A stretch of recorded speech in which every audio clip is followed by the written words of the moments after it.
며칠 전 저희 집에 이사를 했는데 버릴 것이 얼마나 많이 나오는지 쓰레기장을 다니며 회개했습니다.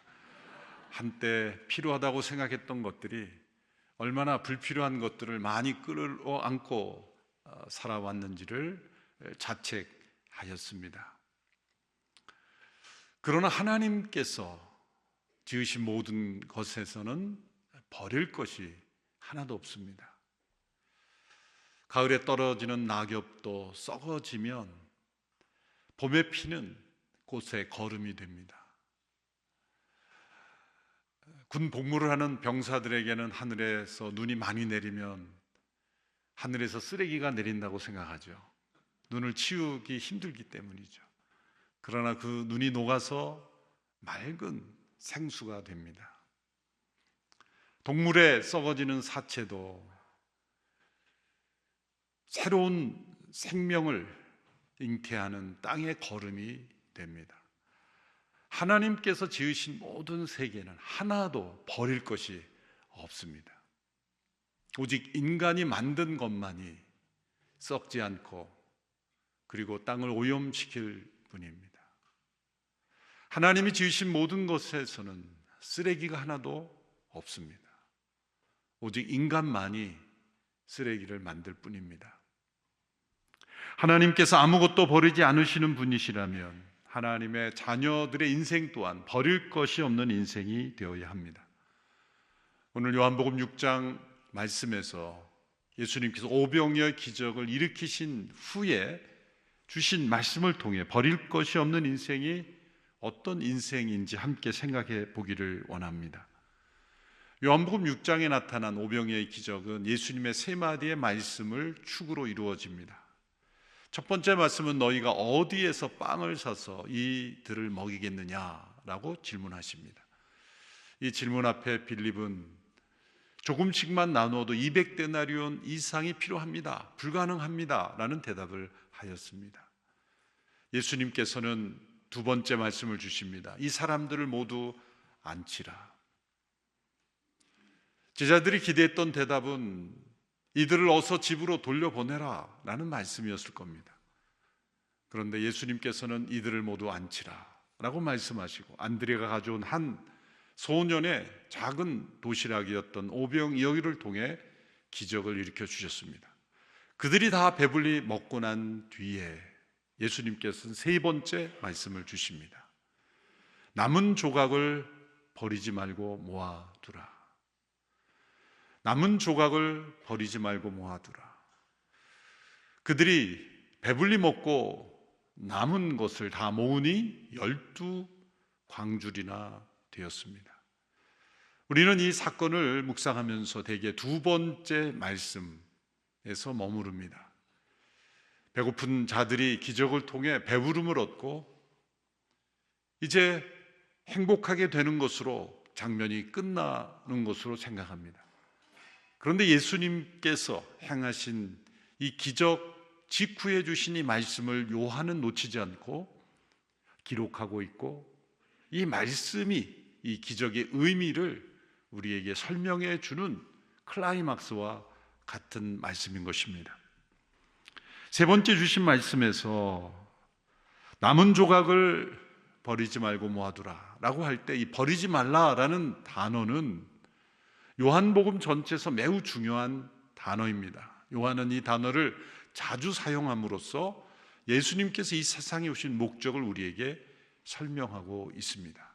이 버리지 말라라는 단어를 원어에 가깝게 직역하면 잃어버리지 않도록 하라, 하나도 잃어버리지 않도록 하라라는 의미입니다. 이 단어가 사용된 다른 본문을 보면 요한복음 3장 16절에서 멸망하지 않고 영생을 얻게 하려 함이라 할 때 이 멸망한다라는 단어도 잃어버리다라는 단어를 썼습니다. 요한복음 6장 39절에서도 나를 보내신 이의 뜻은 내게 주신 자 중에 내가 하나도 잃어버리지 아니하고 라고 할 때 동일한 단어가 사용되었습니다. 이처럼 요한복음 전체에서 이 단어를 반복하는 것은 어떤 의미가 있을까요? 예수님의 구원 사역을 설명하는 핵심 단어라는 것입니다. 예수님께서는 하나님께서 그분께 주신 한 영혼도 잃지 않으시는 분이며 이제 빵 한 조각도 남아 버려지지 않도록 하시는 그 예수님, 이 두 가지 잃어버리지 않음이 바로 예수님의 동일한 성품에서 나오는 것임을 말씀하고 있습니다. 이 의미를 세 가지로 나누어 생각해 볼 수 있습니다. 첫째로 하나님은 작은 것도 버리지 아니하시는 분이시라는 의미입니다. 한 아이가 가지고 있었던 보리떡 5개와 물고기 2마리, 당시의 보리떡은 가난한 자들의 빵이었습니다. 당시 밀로 만든 빵은 부유한 사람의 음식이었고 보리빵은 종이나 가축들의 먹이로 사용되었습니다. 물고기 2마리라고 할 때 번역된 단어 옵사리오는 갈릴리 호수 주변에서 흔히 잡히는 아주 작은 생선, 그래서 가난한 자들이 먹을 수 있는 양식이었습니다. 그러므로 이 오병이어는 당시 가난한 자 그리고 가난한 소년의 작은 점심이었습니다. 제자 빌립의 눈에는 이 작은 것이 들어오지 않았습니다. 안드레의 눈에는 들어왔지만 이것이 이 사람들에게 무슨 도움이 되겠습니까? 라는 회의뿐이었습니다. 그러나 예수님께서는 이 작은 것을 받으시고 축사하셔서 기적을 일으키셨습니다. 위대한 기적은 크고 위대한 재료에서 시작되지 않습니다. 하나님의 기적은 언제나 보잘것없어 보이는 작은 것을 통해 이루십니다. 모세의 지팡이, 다윗의 물맷돌, 과부의 2렙돈, 그리고 한 소년의 오병이어, 엘리사의 기름 1병. 예수님은 사람들의 눈에는 보잘것없어 보이는 작은 것을 통해 하나님은 역사하십니다.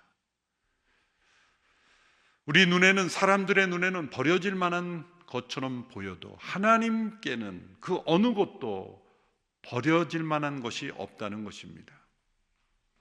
우리의 인생을 되돌아보면 어떤 사람들은 나는 재능이 없고 재물이 부족하고 나의 과거에는 실패가 많고 이제는 너무 나이가 많고 이제는 나는 버려지는 인생이라고 생각하는 것, 그것은 하나님을 욕되게 하는 것입니다. 하나님을 영광스럽게 하지 못하는 것입니다. 모세도 나는 아무것도 할 수 없다라고 여기는,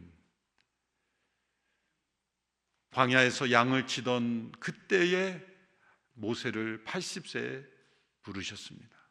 아브라함 100세 때 약속의 자녀를 주셨습니다. 바울은 예수 믿는 자들을 핍박하여 죽이는 일에 참여하였던 과거 때문에 나는 죄인 중에 괴수라고 스스로를 여기고 있었습니다. 그러나 하나님은 그 누구도 버려지는 인생으로 세상을 살아가기를 원치 않으십니다.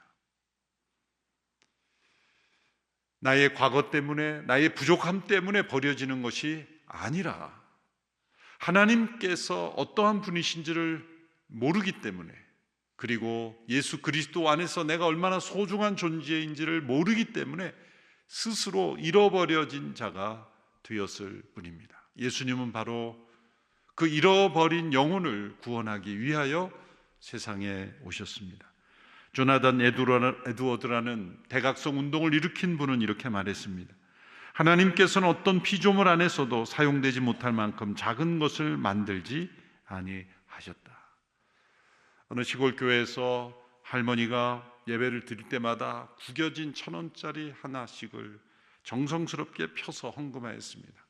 작은 시골 교회 목회자는 그 구겨졌던 1,000원짜리를 다리미로 다리며 차곡차곡 잘 모았습니다. 그 할머님의 형편을 잘 알기 때문이었죠. 할머님이 세상을 떠나시고 장례식이 있던 날, 목회자는 그 모아둔 헌금으로 그 할머니의 손자가 이제 신학교에 진학할 때 등록금으로 지원하게 되었습니다. 훗날 그 손자는 훌륭한 선교사가 되었습니다. 하나님 앞에 사소한 것은 없습니다. 한 아이의 도시락이 예수님께 드려졌을 때 5,000명을 먹이는 기적의 통로가 되었습니다. 두 번째로 남은 조각을 버려지지 않도록 하고 모아두라는 예수님의 말씀의 의미는 배부름으로 인해서 일어나는 영적 위험을 경계하라는 것입니다. 배부름이 가져오는 위험은 영적 긴장감을 잃어버리는 것입니다. 남은 조각을 잃어버리지 않게 하라는 것은 단순히 환경 보호하라는 뜻이 아닙니다. 잔소리 같은 말씀이 아닙니다. 지금 이 말씀을 들은 대상은 누구입니까? 배불리 먹은 사람들입니다. 예수님의 기적을 통해 배부름을 얻게 된 사람들에게 왜 남은 조각을 버리지 말고 모으라고 말씀합니까? 도리어 어떤 사람이 남은 조각을 거두려고 할 때는 줍지 마라, 필요하면 내가 얼마든지 또 기적을 일으켜 줄 수 있다 라고 말씀하시는 것이 더 위대한 모습처럼 보이지 않습니까? 앞서 오병이어로 놀라운 기적을 일으키신 예수님의 능력과 스케일에 맞는 모습은 그 떨어진 버려진 것 주소라라는 말씀이 아니라 또 기적을 일으켜 줄 수 있다는 말씀처럼 보이지만, 예수님은 남은 조각을 버려두지 않도록, 잃어버리지 않도록 거두라고 말씀하셨습니다. 이것은 단순히 자원을 절약하거나 아끼라는 잔소리 같은 말씀을 뛰어넘는 것입니다. 그것은 배부름이 가져온, 기적을 통해 가져온 배부름이 그 배부른 영혼들에게 가져올 위험을 경계하시는 겁니다. 구약 전체에서 배부름이 가져오는 영적 위험을 많이 경계했습니다. 신명기의 말씀에 6장 11절 13절의 말씀인데 우리 자막을 통해 함께 읽어보겠습니다. 시작. 너희가 채우지 않은 여러 종류의 좋은 것들로 가득 찬 집들과 너희가 파지 않은 우물과 너희가 심지 않은 포도나무와 올리브 나무가 있는 땅에서 너희가 먹고 배부를 때 스스로 삼가서 너희를 이집트에서 그 종살이하던 땅에서 이끌어내신 여호와를 잊지 않도록 하라. 또 호세아 13장 5절 6절의 말씀을 함께 읽습니다. 내가 광야에서 그 가뭄의 땅에서 너를 알았다. 내가 그들을 먹이자 배가 불렀고 그들이 배가 부르자 교만해졌다. 그래서 그들이 나를 잊어버렸다. 배부름의 영적 위험은 교만이 찾아오는 것이며 교만으로 인해 하나님을 잊어버리는 것이며 결국 자신이 잃어버린 자가 되는 것입니다. 그러면 하나님께서 배부르게 하지 않으시면 될 것 아닙니까? 아니죠. 배부름의 위험도 있지만 배고픔의 위험도 있는 것입니다. 그러나 하나님은 우리를 배고프게 하시기 원하시는 분이십니까? 배부르게 해주시기를 원하시는 분입니까? 말씀의 전체적인 논지를 보면 하나님은 우리를 축복하시고 우리를 배부르게 하시기를 원하시는 분이십니다. 그러나 그 배부름이 가져올 영적 위험을 경계하시고 계신 것뿐입니다. 배부름이 가져온 영적 위험은 현실 감각을 잃어버리는 것입니다. 기적을 통한 배부름이기 때문에 만일 그 배부름이 철저한 현실과 자신의 노동과 땀과 눈물을 기초한 배부름이라면 영적 위험에 빠지기 위험이 적어듭니다. 그래서 수고하고 땀 흘려 일함으로써 우리가 배부르게 될 때 그것은 영적 위험이 덜하게 되는 것입니다. 그런데 기적을 통해 배부르게 될 때 그것은 매우 위험한 영적 위험에 빠지게 됩니다. 그래서 복이 아니라 독이 되기도 합니다. 예수님께서 남은 조각을 잃어버리지 않도록 거두라는 말씀은 지금 기적을 통해 일어난 그 빵이 자연 속에 똑같은 빵이라는 걸 말씀해 주는 겁니다. 하나님께서 일으킨 기적은 자연을 파괴하는 기적이 아닙니다. 예수님께서 동정녀에 잉태하셨지만 똑같은 출산의 과정을 거치셨습니다. 예수님은 아래서 태어나지 않으셨습니다. 다른 신화나 다른 어떤 이야기에서 나오는 것처럼 그런 기적으로 출생하신 것이 아니라 하나님의 창조 질서와 자연의 법칙 속에 그 기적이 나타났지만 그 기적은 곧 자연과 하나가 되는 것입니다. 오병이 기적도 마찬가지죠. 그래서 C.S. 루이스가 쓴 기적이라는 책을 보면 하나님의 기적은 사탄은 돌을 빵으로 만들려고 했지만 하나님은 빵을 빵으로 멀티플리케이션 하셨죠. 그리고 그 기적을 통해 만드신 빵도 자연 속의 일부가 되게 하신 겁니다. 내버려 두면 썩어지는 빵이 되는 것입니다. 하나님의 기적은 언제나 자연에 개입하지만 자연과 하나가 되는 것입니다. 그것은 현실 감각을 잃어버리지 않게 하시기 위함입니다. 우리에게 찾아오는 영적 위험을 극복할 수 있게 하시기 위함입니다. 여러분, 배고픔을 이기기가 쉽습니까? 아니면 배부름을 이기기가 쉽겠습니까? 가난을 이기는 것이 쉽습니까? 아니면 배부름을 이기는 것이 쉽습니까? 대한민국은 가난함을 극복했지만 부유함을 극복하지 못한 것입니다. 우리의 위기는 배고픔을 극복하지 못한 데 있지 않고 배부름을 극복하지 못한 것입니다. 배부름이 가져다 주는 영적 위험, 그래서 남은 조각의 가능성을 잃어버리게 되는 것. 배고플 때는 오병이어 또 귀했지만 이제는 배부르게 되니 12광주리가 되는 또 다른 가능성도 그들은 하찮게 여기는 그러한 마음이 되었습니다.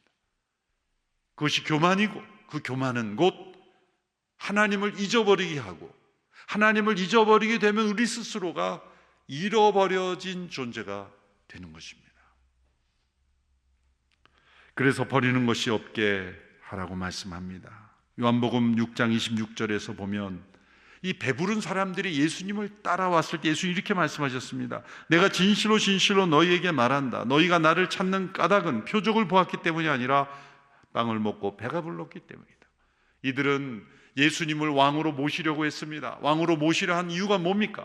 그 표적을 보고 예수님의 하나님 되심을 깨닫고 믿었기 때문이 아니라 예수님만 계시면 우리가 일하지 않아도 되겠구나, 예수님만 계시면 언제든지 배고픔을 해결할 수 있겠구나 라는 생각에서 예수님을 왕으로 모시려고 했다는 겁니다. 그래서 예수님은 그들을 피하여 떠나셨던 것입니다. 그리고 자신을 찾아온 예수님께 이렇게 말씀하는 겁니다. 하나님은 우리에게 배부름을 주시기를 기뻐하시는 분입니다. 그러나 우리가 배부름을 얻기 위해 하나님을 찾으면 그것은 우상 숭배가 되는 것입니다. 그래서 남은 조각을 버려지지 않게 거두라고 하심으로써 이 절제의 영성을 통해 우리가 하나님을 잊어버리지 않도록 예수님은 우리를 경계하고 계십니다. 세 번째로, 하나님께 드려지는 인생만이 버릴 것이 없는 인생이 됩니다. 작은 것이 버려지는 인생이, 버려지지 않는 인생이 되기 위해서 반드시 거쳐야 될 과정, 그것은 바로 하나님께 드려지는 것입니다. 예수님께서 이 작은 아이의 오병이어를 받으신 후에 감사기도를 드리셨습니다. 감사기도를 드렸습니다. 지극히 평범하고 작은 것이 감사로 드려질 때 놀랍게도 기적의 통로가 되며 하나님의 역사의 통로가 됩니다. 드려지지 않은 것은 아무리 많아도 사라지고 말지만 드려진 것은 아무리 작아도 영원한 열매를 맺게 됩니다. 우리의 시간과 재물, 재능과 우리의 인생이 하나님께 드려지지 않으면 버려지는 인생이 되지만 하나님께 드려진 것마다 우리는 버릴 것이 없는 인생이 됩니다. 종교학자 칼빈에서 기독교 강요에서 이렇게 우리에게 권면합니다. 우리는 우리 자신의 것이 아니다. 함께 읽어볼까요? 시작. 우리는 우리 자신의 것이 아니다. 그러므로 우리 자신을 가장 위한다고 생각하는 것을 우리의 목적으로 삼지 말자. 우리는 하나님의 것이다. 그러므로 그분을 위해 살고 그분을 위해 죽자. 드려진 인생이 버릴 것이 없는 인생입니다. 한국교회 지도자셨던 고 방지일 목사님께서 늘 강조하셨던 말씀, 이런 말씀입니다. 쓰지 않아서 녹슨 인생이 아니라 너무 쓰임 받아서 달아 없어지는 인생이 되자. 많은 것을 지식을 가지고 소유하고 있지만 쓰지 않아서 녹슬어지는 인생이 아니라 쓰임 받아서 달아지는 인생, 하나님께 드려진 인생으로 버릴 것 없는 인생을 살자는 것입니다. 예수님께서는 이 사람들에게 남은 것을 버려지지 않도록 거두라고 말씀하심으로 12광줄이나 되는 이 놀라운 가능성, 오병이어의 기적을 통해 수천 명을 먹이셨다면 12광주리를 통해 얼마나 많은 기적을 일으킬 수가 있겠습니까? 제가 미국에서 목회할 때 2000년 초반인가요? 그때 한 뉴스 아티클을 읽었는데 충격을 받았습니다. 그 기사의 내용은 미국에서 버려지는 음식 쓰레기를 다 모으면 아프리카 대륙을 전체를 먹여 살린다는 겁니다.